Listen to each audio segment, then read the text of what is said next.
और जितना भी राठी परिवार इस शुभ तीर्थ में पधारे हुए हैं, उन सभी को महाराज जी का आशीर्वाद है।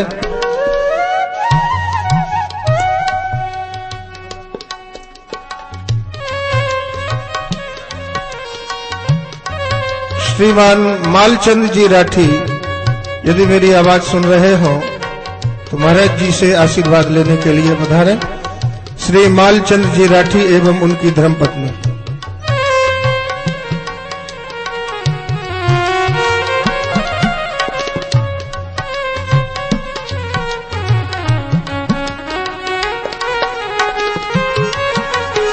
ये आशीर्वाद की श्रृंखला यहीं पर संपन्न होती है। हम लोग अखिल कोटि ब्रह्मांड नायक मर्यादा पुरुषोत्तम श्री राम जी महाराज के जन्मोत्सव को मना रहे हैं। अब मैं महाराज जी से अनुरोध करूंगा कि आगे कथा क्रम को बढ़ाएं। परम पूजनीय श्री व्यास जी महाराज।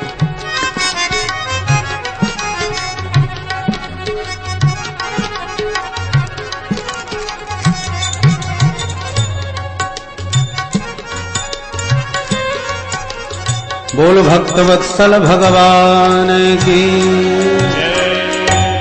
जय सिया राम, जय जय सिया राम, जय सिया राम, जय सिया राम, जय सिया राम, जय जय सिया राम, जय सिया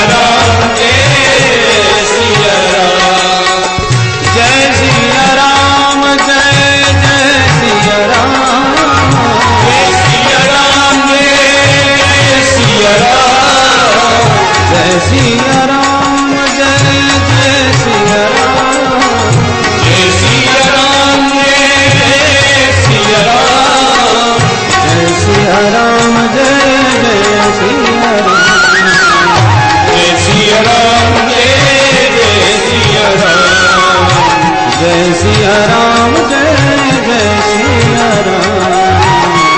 सिया राम, जय सिया राम। बोल अयोध्या धाम की जय। गुरुवर थे त्यक्त राज्यो व्यचर धनुबनम पद्म पदभ्याम प्रियाया पाणि स्पर्शाक्षमाभ्याम रजत पथरुजो यो हरीन्द्रा रुजाभ्याम वैरूप्या शूर्पणख्या प्रिय विरहरुषा रोपितब्रो विजृंभ त्रस्ताब्दिर्बद्ध सेतु खलदव दहन कौशलेन्द्रो बता।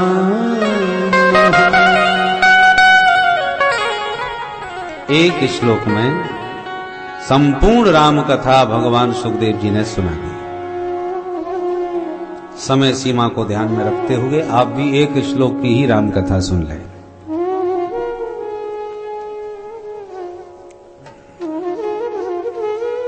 राम जी मर्यादा पालक, जिन प्रभु ने अपने माता पिता की आज्ञा का आदर करते हुए अयोध्या के विशाल साम्राज्य को तिनके की तरह त्याग कर वन को प्रस्थान किया। गुरुवर थे त्यक्त राज्यो व्यचर धनुबनम। ये राम जी का अनुपम आदर्श है। जिनको सत्ता मिलने वाली थी उनको वनवास मिल गया, पर सत्ता मिलने वाली है तो हर्ष नहीं, वनवास मिल गया तो कोई गम नहीं। ये राम जी का ही आदर्श हो सकता है। इतने निर्लिप्त मुस्कुराते हुए वन को निकल गए।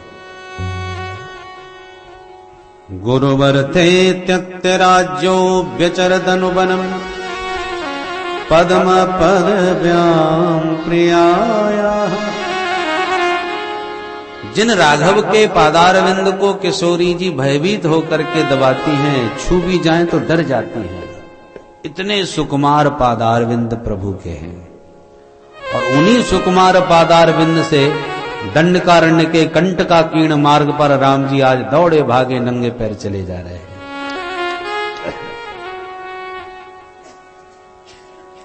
हनुमंत लाल जी, श्री लखन लाल जी वन में जिनके चरणों की सेवा किया करते हैं, चित्रकूट में वास करके जिन्होंने ऋषियों को परमानंद प्रदान किया और फिर पंचवटी पर आकर के विश्राम किया। सूर्पनखा आई, उसे विरूपा बना के भगाई, रावण को एक चुनौती दी। खरदूषण आया बड़ा कोप में भरा हुआ कि मेरी बहन के साथ ऐसा व्यवहार। कल्पना करें जरा राम जी के सौंदर्य की। खरदूषण आग बबूला हुआ चला आ रहा था, मेरी बहन को नकटी बनाने वाले को जीवित रहने का अधिकार नहीं। पर आकर के जो राम जी के मुखारविंद को देखा, दीवाना हो गया। साथियों से कहता है रुको रुको, कार्यक्रम बदल गया। क्या हो गया? बोले यदि इसी ने हमारी बहन को विरूपा किया है, काम तो इसने बहुत गंदा किया, गलत किया, पर फिर भी हम कहते हैं ये मारने योग्य नहीं। इतना प्यारा, इतना सुंदर मैंने जीवन में आज तक कोई पुरुष नहीं देखा। यद्यपि भगिनी कीन कुरूपा, यद्यपि भगिनी कीन कुरूपा, बदलायक नहीं पुरुष अनुपा, बदलायक नहीं पुरुष अनुपा। यद्यपि भगिनी कीन कुरूपा, यद्यपि भगिनी कीन कुरूपा, बदलायक नहीं पुरुष अनुपा, बदलायक नहीं पुरुष अनुपा।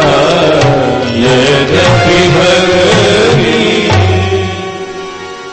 कौन कह रहा है? राक्षस बोल रहा है।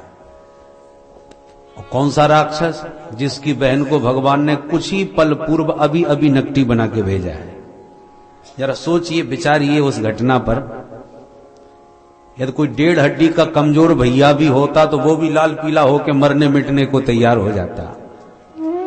तो फिर जिसका रावण के समान बल पराक्रम हो, उस राक्षस राज खरदूषण को कितना क्रोध आया होगा इस घटना पर। भाई पुरानी घटना हो तो गुस्सा ठंडी हो जाती है, चलो पुरानी बातें, अब जो होना था हो गया, जाने दो।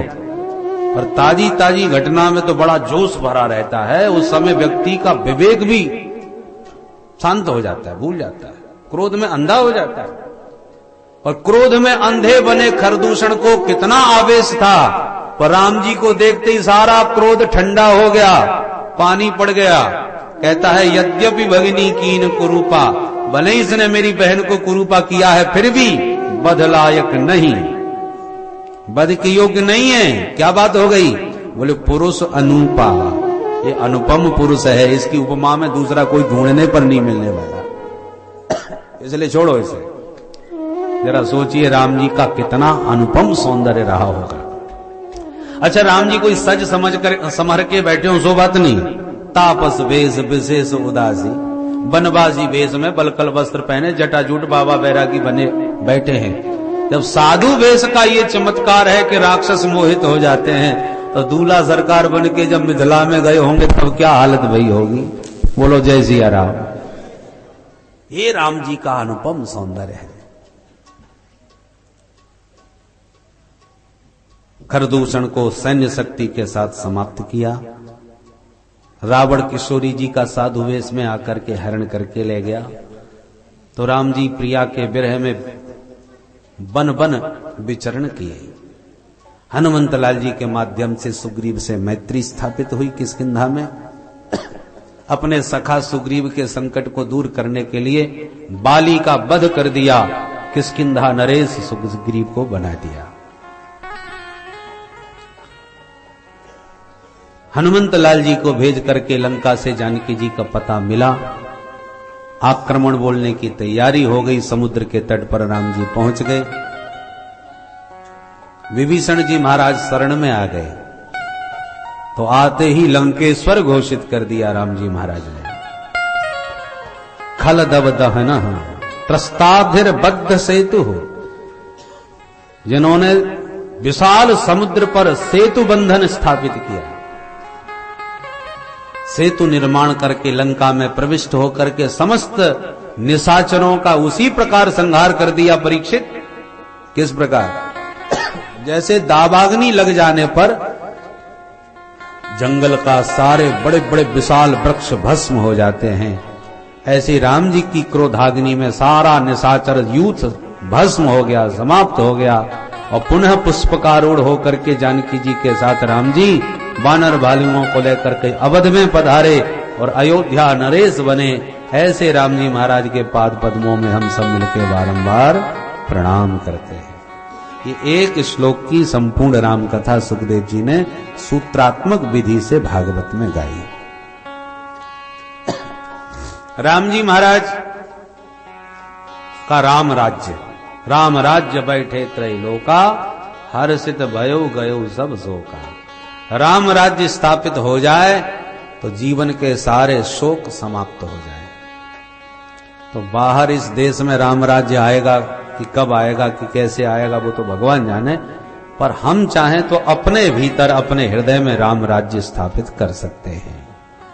कैसे राम राज्य की स्थापना हो, 5 मिनट में बड़े ध्यान से सुने। राम जी को अपने हृदय के पावन भवन में बुलाना चाहो तो अवश्य चले आएंगे, परंतु उनको बुलाने से पहले उनके अनुचरों को बुलाना होगा। राष्ट्रपति तो बहुत बाद में आएंगे, पहले उनके कर्मचारी आएंगे, तुम्हारे मकान का निरीक्षण परीक्षण करेंगे और एकदम हरी झंडी दिखा करके ओके कर देंगे, तब राष्ट्रपति जी आएंगे, सीधे थोड़ी आ जाएंगे। तो राम जी को यदि पाना चाहो, हृदय में बुलाना चाहो, तो सबसे पहले उनके सबसे छोटे भैया का आश्रय लो। सबसे छोटे अनुज कौन है? शत्रुघ्न लाल जी, सबसे छोटे भैया। शत्रुघ्न लाल जी का काम क्या है? शत्रुओं का जो विनाश करे वो शत्रुघ्न। आप अपने भवन में राम जी को बुलाना तो चाहते हो, पर भवन में तो बड़े बड़े दुश्मन बैठे हैं, आपके कब्जा किए। काम क्रोध लोभ मोह मद मात्सर्य ईर्षा द्वेष छल कपट इतनी अपार सेना भरी है कि तुमको मकान कहने के लिए तुम्हारा है, पर कब्जा तो दूसरों का है।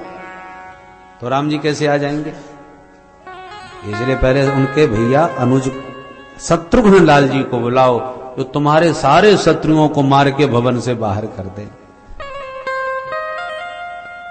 जाके सुमिरन तेरे पुनासा, जाके सुमिरन तेरे पुनासा, नाम शत्रुघ्न वेद प्रकाशा, नाम शत्रुघ्न वेद प्रकाशा, नाम शत्रुघ्न वेद प्रकाशा, नाम शत्रुघ्न वेद प्रकाशा। तो शत्रुघ्न का मतलब जाके सुमिरन ते रिपुनाशा, जिसका सुमिरन करते ही सारे शत्रुओं का नाश हो जाए। शत्रुघ्न लाल जी पूरी रामायण में आपको लड़ते भिड़ते नजर नहीं आएंगे, क्योंकि ये बाहर के शत्रुओं को नहीं, भीतर वाले शत्रुओं को मारने वाले हैं। तो शत्रुघ्न लाल जी का सुमिरन करो, आपके भीतर के सारे शत्रुओं को मार के भगा देंगे। मकान खाली हो गया, दुश्मन सब मारे गए और भाग गए। मकान खाली हो गए तभी तो राम जी आ गए। पर शत्रुघ्न लाल जी मारेंगे तो सही, पर कब मारेंगे? जब उनकी शक्ति उनके साथ में होगी। तो शत्रुघ्न लाल जी की शक्ति का नाम क्या है? शत्रुघ्न लाल जी की धर्मपत्नी कौन? श्रुत कीर्ति, नाम याद रखिए। शत्रुघ्न लाल जी की शक्ति कौन? श्रुत कीर्ति। श्रुत कीर्ति का अर्थ क्या हो गया? भगवान की कीर्ति का कानों से श्रवण करो, श्रुत कीर्ति। आप वही सब कर रहे हो बैठे बैठे, भगवान की कीर्ति कानों से सुन रहे हो। तो इस श्रुत कीर्ति का जब आश्रय लोगे तो शत्रुघ्न लाल जी हृदय में जाकर के सारे शत्रुओं को मार भगाएंगे। दोनों का जोड़ा है, शत्रुघ्न श्रुत कीर्ति। ये दोनों आएंगे, भगवान की कीर्ति कानों से सुनते जाओ, शत्रुघ्न लाल जी भीतर बैठे बैठे शत्रुओं का दमन करते जाएं। रिपु दमन है वो। मकान हो गया खाली, अब बुलाइए राम जी को। पर शत्रुघ्न लाल जी के बाद उनके बड़े भैया आएंगे। शत्रुघ्न से बड़े कौन? लक्ष्मण। क्रम से चलिए, एक सीढ़ी के बाद दूसरी सीढ़ी पर। तो शत्रुघ्न से बड़े लक्ष्मण जी हैं। और लक्ष्मण का अर्थ क्या हुआ? जिसके जीवन का एकमात्र लक्ष्य हो वह लक्ष्मण। लक्ष्मण जी का लक्ष्य क्या है?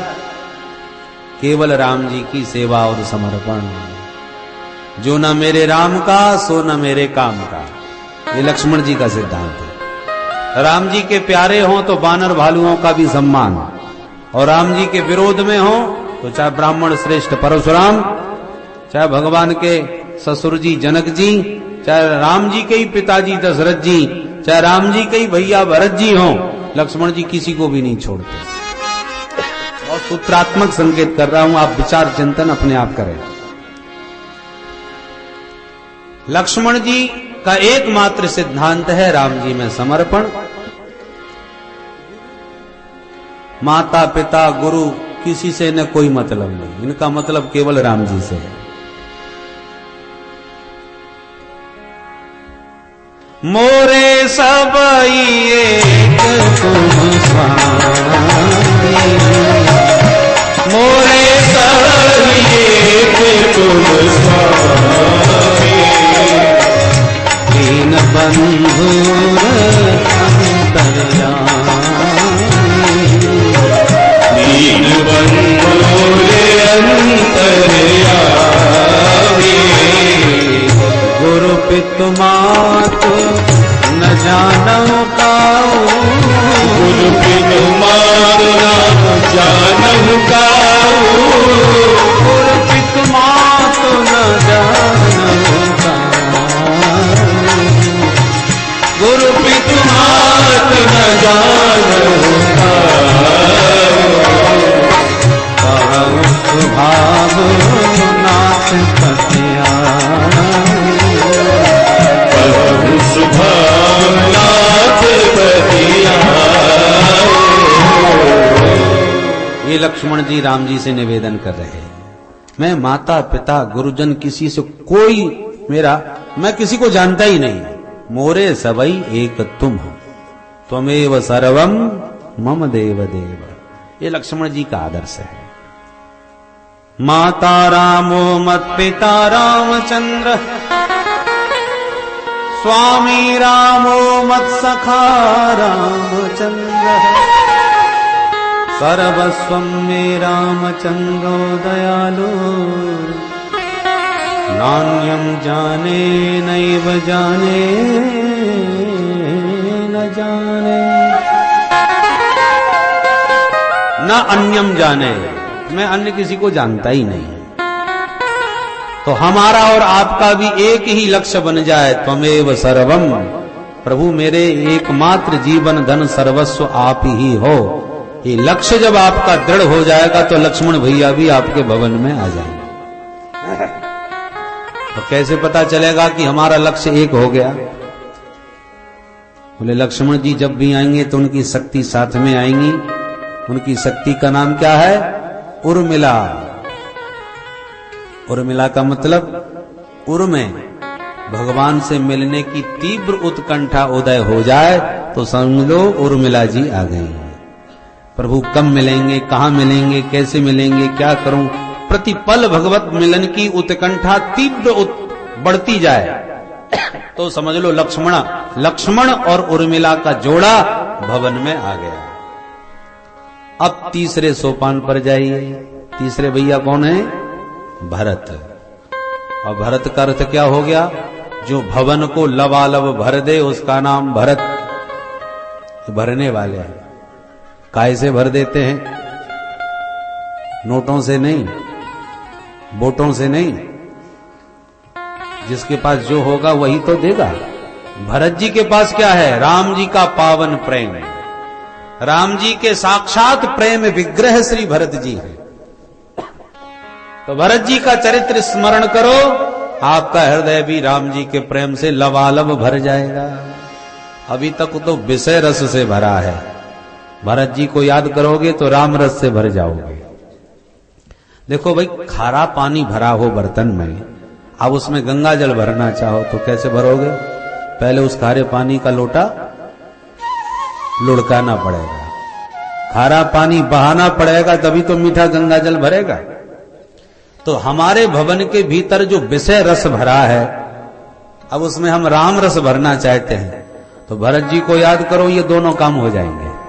भरत जी आते हैं तो पहले विषय रस को बाहर निकालते हैं और फिर अपने राम रस को भर डालते हैं। गोस्वामी जी महाराज रामायण में कहते हैं, भरत चरित करने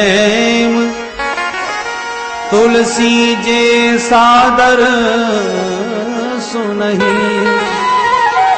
तो सिय राम पद प्रेम अबस होय भवरस विरति।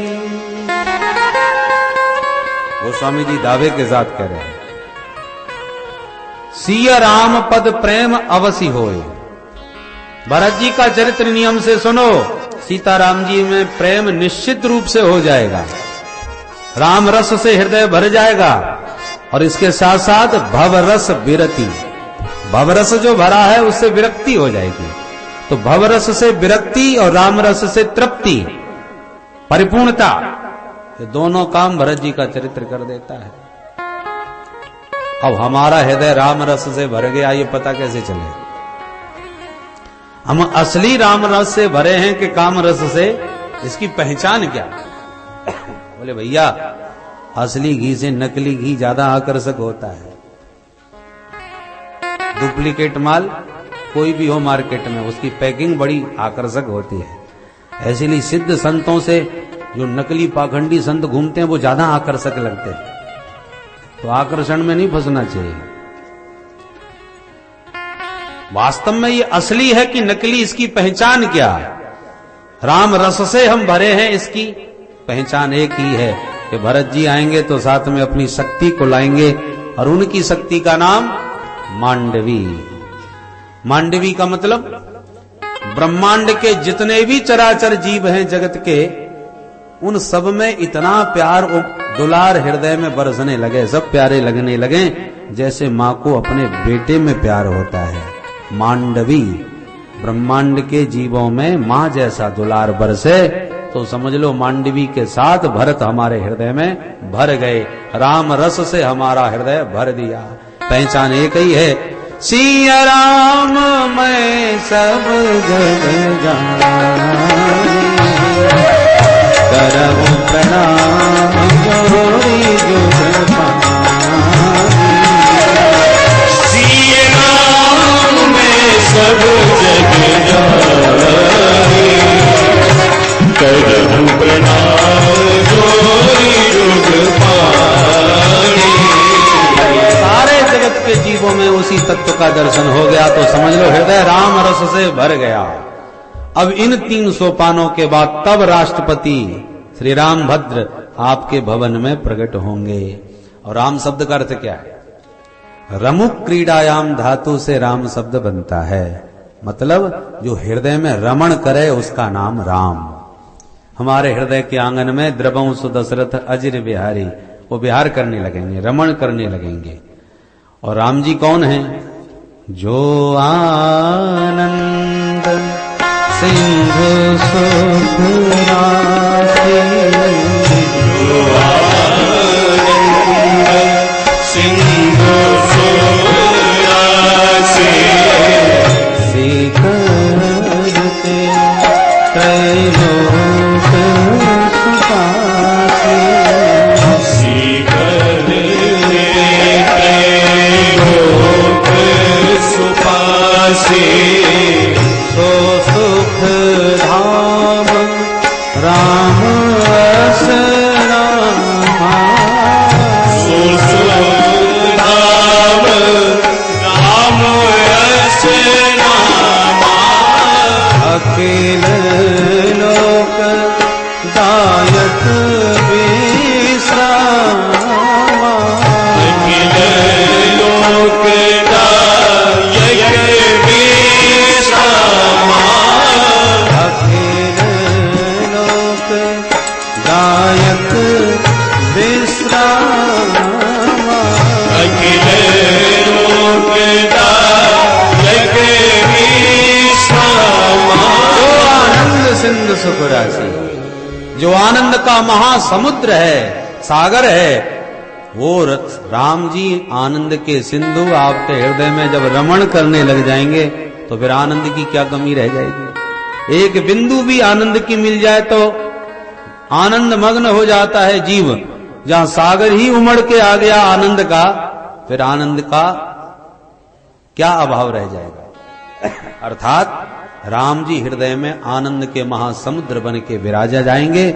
मंगल भवन हो जाएगा आपका, अमंगल का हरण हो जाएगा आपके भवन के भीतर से, और मंगल भवन बन गया आपका भवन।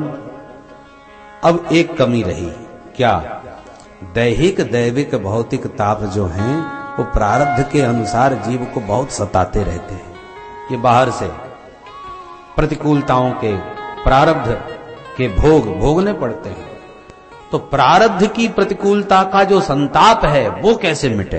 भीतर तो आनंद भर गया, राम जी आनंद सिंधु बन के विराजमान हो गए, तो भैया बाहर के जो संताप हैं उनको दूर करने के लिए राम जी की शक्ति नाम देवी सीता।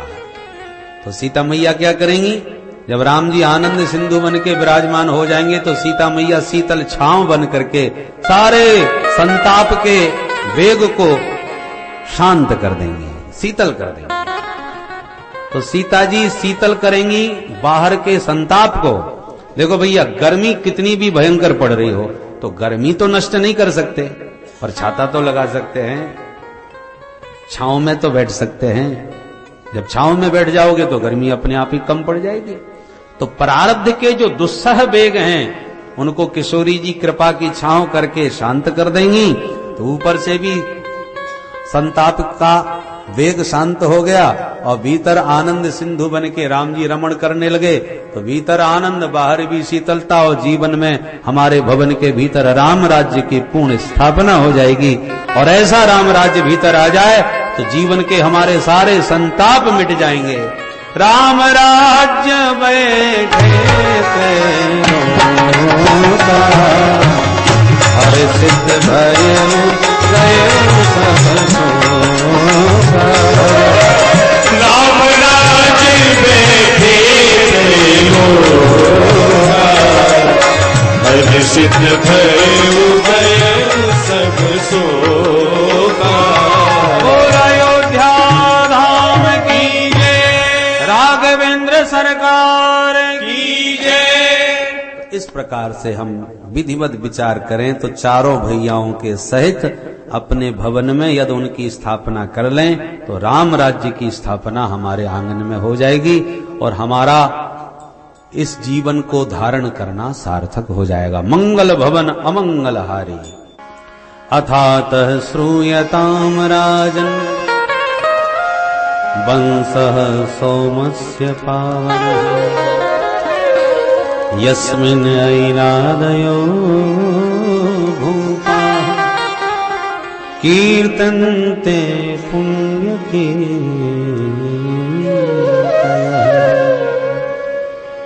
परम पुण्यमयी कीर्ति है ऐसे परम पवित्र चंद्रवंश की चर्चा ध्यान से सुनो परीक्षित। भगवान नारायण के दिव्य नाभि कमल से ब्रह्मा, ब्रह्मा के बेटा अत्रि, अत्रि के बेटा चंद्रमा, इनसे चला चंद्रवंश। चंद्रमा के पुत्र बुध, बुध के बेटा पुरुरवा, इनका दूसरा नाम है ऐल। राजा ऐल का विवाह उर्वशी अप्सरा से हुआ, बेटा हुए 6 पुत्र, आयु, श्रुतायु, सत्यायु, रय, जय और विजय। इनसे ही चंद्रवंश का विस्तार हो गया। इसी चंद्रवंश में परम प्रतापी राजा नहुस हुए। नहुस के भी बेटा 6, यति, ययाति, संयाति, आयति, वेयति और कृति। तो नहुस के पुत्र जो ययाति हैं, ये ययाति बहुत बड़े प्रतापी थे। राजा ययाति की 2 रानियां थीं, देवयानी और शर्मिष्ठा। दोनों रानियों से 5 बेटा हुए, यदु, तुर्वसु, द्रुह्यु, अनु और पुरु। राजा ययाति को शुक्राचार्य जी का शाप लगा कि जाओ तुम बुढ़े हो जाओ। जब राजा दुखी भय तो शुक्राचार्य जी बोले अपना बुढ़ापा किसी से अदला बदली कर लो, बदल लो। अब कौन होगा जो जवानी दे के बुढ़ापा ले? 5 बच्चों को बुला के ययाति ने कहा बेटा अभी हमारी इच्छाएं पूरी नहीं हुई, अपनी जवानी कुछ हमको दे दो, कुछ दिनों के लिए दे दो।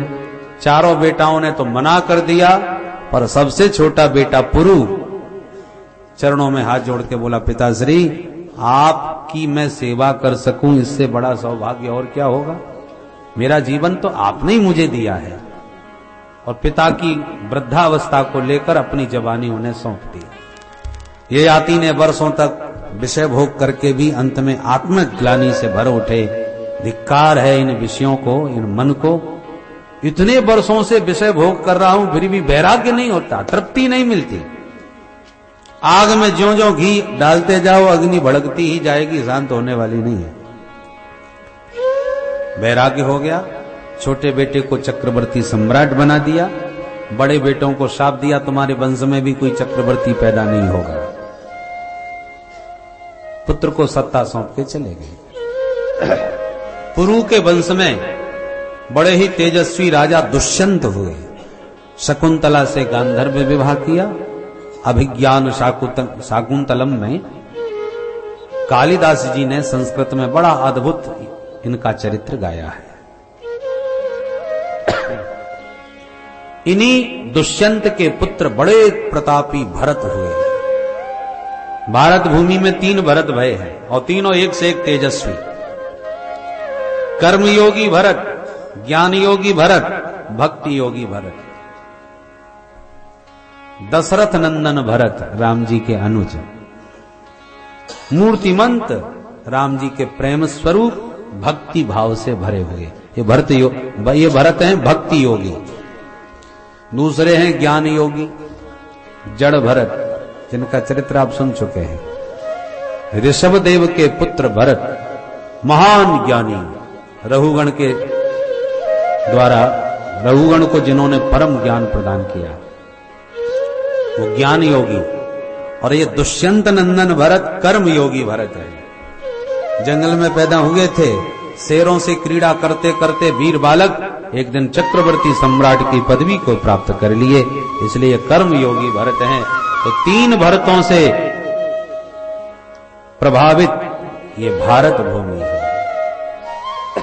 सुखदेव जी कहते हैं राजन, इन्हीं के वंश में आगे चल के राजा रंतिदेव हुए, जिन्होंने प्रजा में अपना सर्वस्व लुटा करके स्वयं 49 दिन तक भूखे बैठे रहे और सारी प्रजा का दुख अपने जीवन में भोगने को भगवान से वरदान मांगते हैं।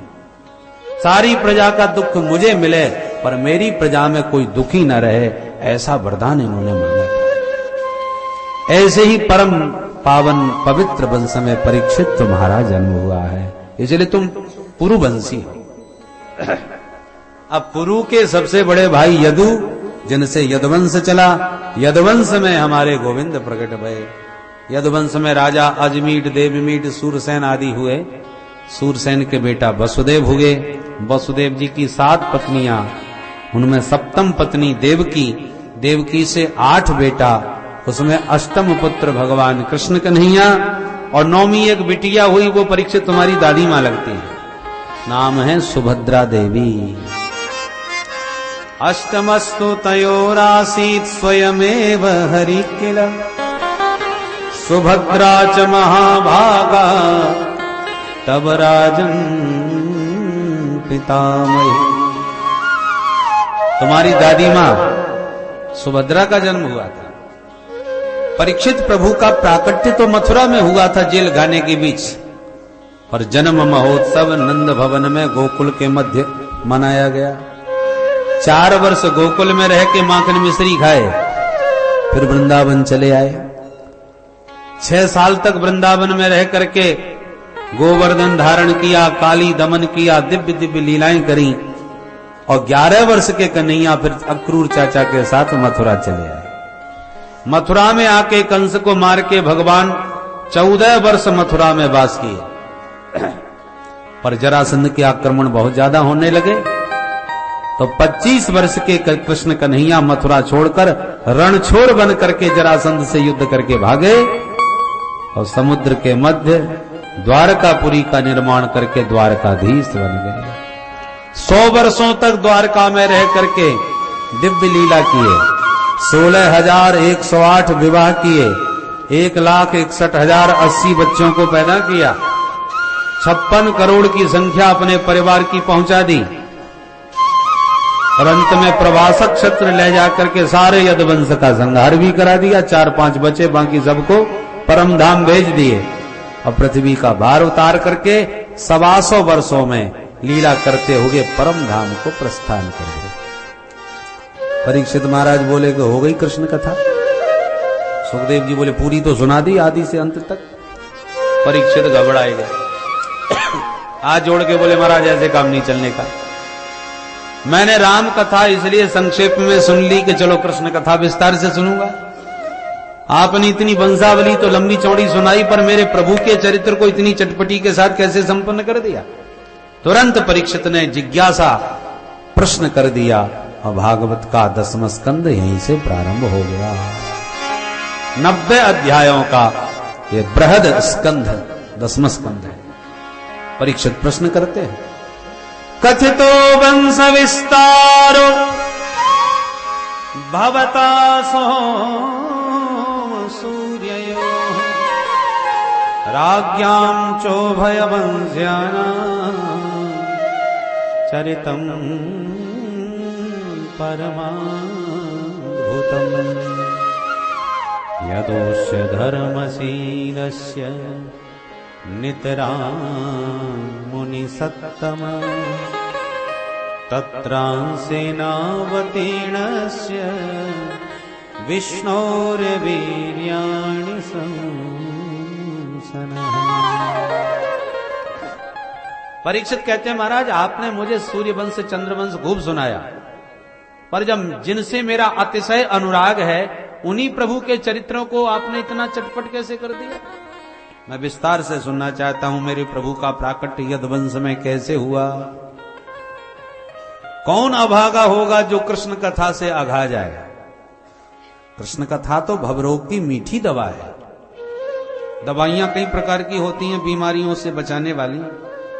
आयुर्वेद में जाओ तो कड़वी दवा पाओ, काढ़ाओं को नाक बंद करके जबरदस्ती घटकना पड़ता है। एलोपैथिक में जाओ गोली खाओ, कैप्सूल पाओ, परंतु कहीं रिएक्शन कर गया तो लेने के देने पड़ गए, उसमें भी खतरा है। इसलिए सबसे बढ़िया होम्योपैथिक दवा 2-2 गोली 2-2 घंटे में चूसते जाओ, दवाई खाते जाओ, मुंह मीठा करते जाओ, बीमारी से छुटकारा पाते जाओ, जड़ से मिट जाए बीमारी। तो ऐसे ही ये जन्म मरण की जो बीमारी है इसी का नाम है भवरोग। इस भवरोग को दूर करने के लिए कोई ज्ञान मार्ग की औषधि पाता है तो कोई कर्म मार्ग की औषधि को पाता है, पर सबसे बढ़िया भक्ति मार्ग है, ये मीठी दवा है। कन्हैया की मीठी मीठी कथा सुनते जाओ और जन्म मरण की बीमारी से हमेशा के लिए मुक्ति पाते जाओ। बोलो राधे राधे। इसलिए भव रोग की मीठी दवा कृष्ण कथा आप मुझे प्रेम से आज पिलाइए, उसमें कंजूसी न दिखाइए। सुखदेव जी बोले बड़ी चटपटी लगी है कृष्ण कथा सुनने की, क्या रिश्तेदारी है तुम्हारी। परीक्षित बोले महाराज अब 1-2 रिश्तेदारी हो तो गिनाऊं, पर सबसे बड़ा संबंध क्या है वो बताता हूं। पितामह में समरे मरंजय देवव्रताद्यास्तिरतैस्तिमिंगलै दुरत्ययं कौरव सैन्य सागरं कृत्वा तरन् वत्सपदं स्वयत्मनाः। जब मेरे पितामह पांडवों के सामने विशाल कौरवों की सेना का सागर उमड़ के आ गया, तो उस महाभारत के समर सागर को पार करना असंभव लग रहा था मेरे पितामहों के लिए। पर मेरे प्रभु कृपा की नौका बन के आए, पितामहों को उस नौका में बैठाए और महाभारत के महासागर को ऐसे पार कर गए जैसे बछड़े के पैर के गड्ढे को कोई लांग के निकल जाता है। वत्स पदम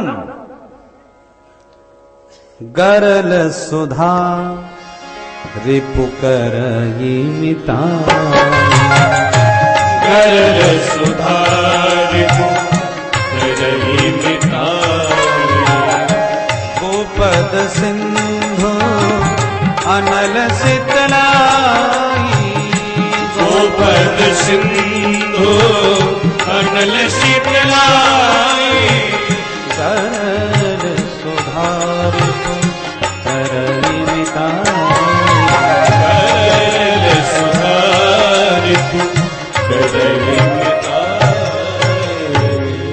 प्रभु जब कृपा करते हैं तो गरल सुधा बन जाता है। गरल माने जहर, जहर अमृत बन जाए, शत्रु मित्र बन जाए, महासागर जो संसार का है गोपद के समान हो जाए, अग्नि परम शीतल हो जाए। प्रभु की कृपा से कुछ भी संभव हो सकता है। तो मेरे पितामहों पर कृपा करी और उन्होंने सागर पार करा दिया। सुखदेव जी बोले तो तुम्हारे दादाजी पर कृपा करी, तुम पर क्या कृपा भाई, ये तो दादाजी की बात है। परीक्षित बोले तो सुनो महाराज, मैं मां के पेट में पैदा होने से पहले ही मर चुका होता, पर मेरी मां उत्तरा उनकी शरण में गई तो मेरी मां के गर्भ में आकर के मुझ परीक्षित को उन्होंने ही बचाया था। आज उन्हीं की कृपा से आपके सामने बैठा हूं, नहीं तो ये परीक्षित तो कब का काल का काल में गया होता। इसलिए मेरे तो वो जीवन दाता हैं, इससे बड़ा नाता और क्या बताऊं आपको। और एक बात और, एक मां के गर्भ में रहने वाले आप उसमें सहोदर कहलाते हैं। तो मैं मां के गर्भ में बैठा था, उसी समय माधव भी आ गए, तो एक गर्भ के वासी हो गए ना, तो सहोदर हुए कि नहीं।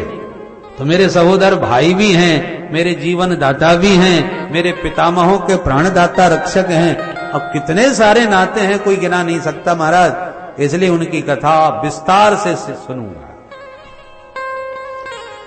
मेरे मन में एक जिज्ञासा, मां शब्द में कितनी ममता होती है, और जिसके नाम में ही दो दो मां हो, मामा, फिर भगवान ने अपने मामा जी को क्यों मार डाला, ऐसी क्या बात हो गई। दूसरा प्रश्न यह है, देवकी मां के सप्तम पुत्र हैं बलराम जी, तो फिर ये रोहिणी के बेटा कैसे बन गए, एक दाऊ जी दो दो मैया कैसे हो गई इनकी। बहुत सारी जिज्ञासा मेरे मन में है, अतः कृष्ण कथा का विस्तार से मुझे श्रवण कराओ। सुखदेव जी बोले 4 दिन हो गए परीक्षित, कुछ खाया पिया नहीं है, थोड़ा जलपान कर लो, बाल भोग पढ़ लो, इसके बाद में तुम्हें कथा सुनाते हैं। परीक्षित बोले सच कहता हूं, भूख प्यास में कितनी पीड़ा होती है मैं जानता हूं। उस दिन भूखा था तो समीक मुनि के गले में मरा सर्प डाला आया, बहुत पीड़ा होती है भूख में। आज 4 दिन बीत गए, मुझे बिल्कुल भी होश नहीं है। क्यों बेहोश हो, बोले नहीं बेहोश नहीं हूं। पिबंतम त्वन मुखाम्भोज च्युतम हरि कथा, आपके पावन मुखारविंद से जो गोविंद के चरित्रों की दिव्य अमृत धारा बह रही है, इस अमृत सुधा का पान करने से न भूख लगती है न प्यास लगती है, बस यही कथा अमृत पिलाते जाओ और भूख प्यास की कोई चिंता न करो। सुखदेव जी तो गदगद हो गए, भैया कथा सुन के पेट भर जाता है इसका। श्रोता यदि श्रोता तो वक्ता फिर वक्ता, और श्रोता यदि सोता तो वक्ता फिर वक्ता। बोलो राधे राधे। श्रोता जब लालायित होकर के उत्कंठित जिज्ञासु बनकर के कथा सुनता है तो वक्ता चाहता कि क्या सुना दूं, कितना परोस दूं, और श्रोताओं की जब गप्पें लगती हैं या खर्राटे बजते हैं तो वक्ता भी बक बक करके समय पास करके घड़ी देख करके समय पर संपन्न। तो वक्ता कथा नहीं कहता, श्रोता कथा कहलवाता है। तो परीक्षित की इस उत्कट उत्कंठा ने सुखदेव जी के हृदय में दिव्य भावों का संचार कर दिया और सुखदेव जी दिव्य कृष्ण कथामृत परोसने लगे। सुनो परीक्षित ध्यान से। जब इस पृथ्वी पर कंस जरासंध जैसे दुष्ट दुराचारी राजाओं का आधिपत्य बाहुल्य हो गया तो पृथ्वी इनके भार से पीड़ित होकर भगवान की शरण में देवताओं के साथ पहुंची।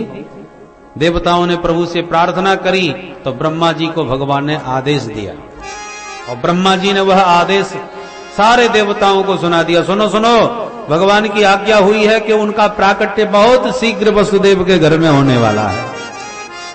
वसुदेव गृहे साक्षात भगवान पुरुषः परः जनिष्यते तत्प्रियार्थम संभवन्तु सुरस्त्रियः। अकेले मत जाना मथुरा में, मथुरा मंडल में भगवान आने वाले हैं। वो अकेले नहीं आएंगे, अपनी आह्लादनी शक्ति को भी साथ में लेके आ रहे हैं। कौन? बोले जनिष्यते तत्प्रियार्थम। तत्प्रिया श्री राधा भगवान की आह्लादनी शक्ति प्राण प्रिया वृषभानुनंदिनी बन के बरसाने में प्रकट होने वाली हैं। इसलिए संभवन्तु सुरस्त्रियः, तुम लोग भी अपनी अपनी देवियों को साथ में लेके जाओ, अकेले मत चले जाना। तुम प्रभु की सेवा में जाओ, देवियों को किशोरी जी की सेवा में भेज दो। संभवन्तु सुरस्त्रियः। ब्रह्मा जी का आदेश सुनते ही देवता प्रसन्न हो गए। देवी देवता दोनों ही मिलजुल करके मथुरा मंडल में प्रकट होने लगे। मथुरा भगवान यत्र नित्यम सन्निहितो है। मथुरा भगवान की मोक्षदायिनी पावनपुरी है। 7 नगरी जहां मरने मात्र से मोक्ष मिलता है। कौन कौन?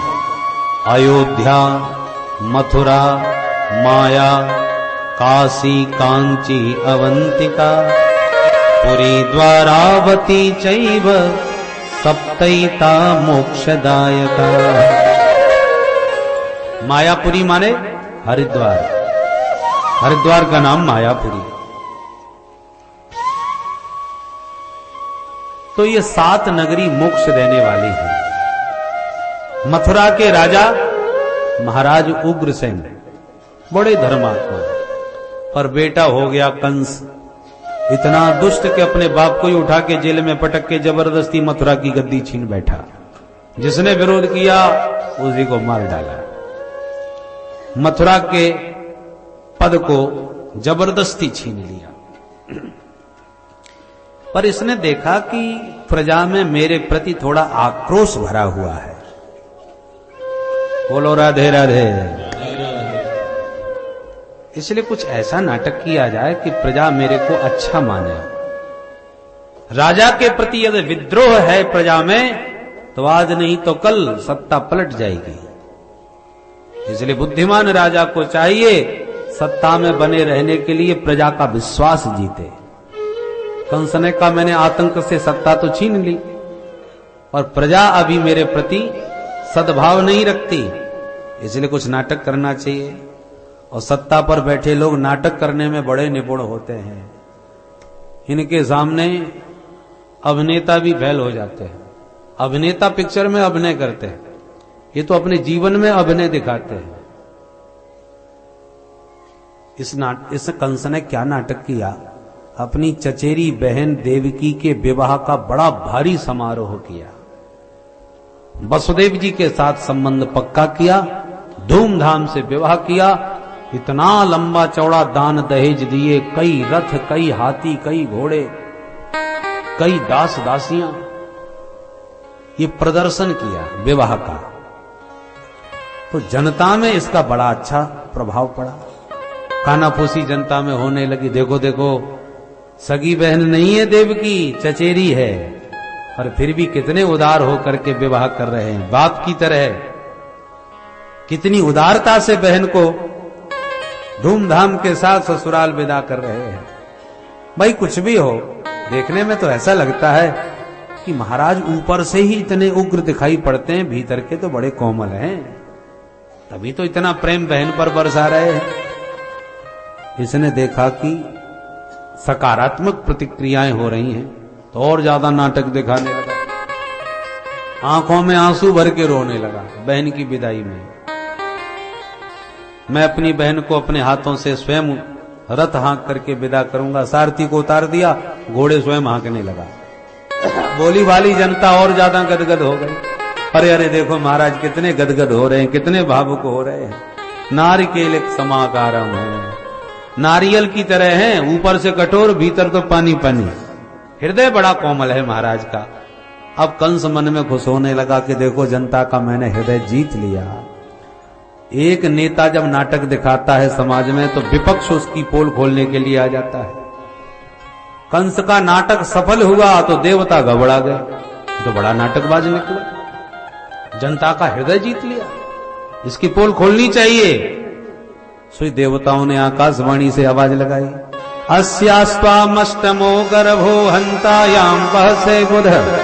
ए मूर्ख, याद रखना कंस, इसी देवकी का 8वां लाल तेरा बनेगा काल। जो इसने ये शब्द सुना तो जानता था आकाशवाणी झूठ नहीं बोलती, ये देववाणी है। इसका मतलब देवकी मेरे काल को जन्म देगी। अरे न रहेगा बांस न बजेगी बांसुरी, देवकी कोई मर डालता हूं तो काल कहां से आएगा। तुरंत तलवार तान कर केस पकड़ के बहन को रथ से नीचे पटक कर मारने को तलवार निकाली। भगनी महंत मारब्ध खड्ग पाणी कचे ग्रहित। जो बहन को रथ से नीचे पटका, तलवार निकाला, वसुदेव जी ने दौड़ के हाथ पकड़ के संभाला। महाराज क्या कर रहे हैं, सारी पब्लिक देख रही है, जनता देख रही है, जरा संभल करके व्यवहार करो। और इतने में तो जनता सब जान चुकी थी कि ये कितना पाखंडी है। जिस बहन के लिए आंसू भर करके विदा कर रहा था, उसी बहन को मारने के लिए तलवार तान के खड़ा है ये दुष्ट, नंबर 1 का पाखंडी। बताइए सच्चा भावुक होता तो कोई इतना जल्दी बदल सकता है? विदा करते करते मारने को तलवार निकाल लिया। जनता इसकी असलियत जान गई और देवता भी खुश हो गए कि हम जो चाहते थे वो हो गया। इसकी असलियत जगत के सामने आ गई। वसुदेव जी ने बहुत समझाया, तुम्हारा काल देवकी नहीं देवकी नंदन है। महाराज कंस मैं वचन दे रहा हूं, पुत्रान समर्पयिष्यस्य यतस्ते भयमुत्थितम्। तो मैं देवकी नहीं देवकी पुत्र मारेगा तो वचन देता हूं देवकी के सारे बेटा तुम्हें सौंप दूंगा, तुमको जो उचित लगे करना। कंस को ये बात समझ में आ गई, जनता के बीच बहन का वध बड़ा गलत होगा। अच्छा ठीक है, जब तक वसुदेव देवकी से तुम्हारे 8 पुत्र नहीं होते तब तक तुम दोनों दंपति मेरे यहां रहोगे। वसुदेव जी ने स्वीकार किया और कंस ने दोनों को बंदी गृह में डलवा दिया। कालांतर में प्रथम पुत्र हुआ, नाम पड़ा कीर्तिमंत। वसुदेव जी ने ला करके कंस को सौंपा, महाराज ये पहली संतान। कंस ने बच्चे को देखा, एकदम नन्हा सा, हंसता हुआ बोला, ले जाओ इसे वापस, ये क्या मारेगा, खतरा तो 8 में से है, बस उसी को लेते आना। हम तुमसे बड़े खुश हैं, तुमने हमें अपना बेटा लाके दिया तो सही, वचन के धनी हो वसुदेव, इसलिए हम खुश हैं, ले जाओ। विदा कर दिया। नारद जी ने देखा बड़ा दयालु बन रहा है ये तो, जब तक बाल हत्या नहीं करेगा तब तक पाप का घड़ा कैसे फूटेगा इसका। तुरंत नारद जी आ गए, दौड़ के प्रणाम किया, अरे गुरुदेव आइए आइए। नारद जी बोले, ये बताओ अभी अभी कौन निकल के गया है दरवाजे से? बोले महाराज हमारे बहनोई साहब पहला बेटा लेके आए, डर नहीं लगा सो लौटा दिया। नारद जी हंसने लगे। कंस ने कहा, क्यों गुरुजी कोई गलती हो गई क्या, बताइए बताइए। नारद जी बोले, नहीं, परंतु राजा हो, विवेक से बुद्धिमानी से विचार करके काम करना किया जाता है, क्यों गलत हो गया क्या? नारद जी ने भूमिका ऐसी बनाई, एक कमल दल निकाल के बोले, जरा बताना इसमें 8वीं पंखुड़ी कौन सी है? कंस ने गिना 1 2 3 4 5 6 7 8, ये रही 8वीं। बोला अब यहां से नहीं यहां से गिनो। अब एक एक करके अलग अलग गिनवाई, अब यहां से गिनो, अब यहां से गिनो, तो 8वीं हो गई। अब माथा घूम गया इसका। आप कहना क्या चाहते हैं? नारद जी बोले, देवताओं की गिनती का कोई भरोसा नहीं, वो कहां से गिनना चालू करें। पहले से गिनो तो 8वां, वो 8वें से गिनो तो पहला 8वां हो जाएगा। अब तो माथा घूम गया। अरे राम राम, गुरुदेव आप क्या कहना चाहते हैं? मैं सब समझ गया। इसका मतलब देवताओं की गिनती का कोई भरोसा नहीं, पहला भी 8वां हो सकता है, इसलिए रिस्क नहीं लेनी चाहिए। बुलाओ वसुदेव को, वापिस बुलाओ। नारद जी तो खिसक लिए और वसुदेव को बुला के पैर पकड़ के इसने तुरंत बच्चे को दे मारा।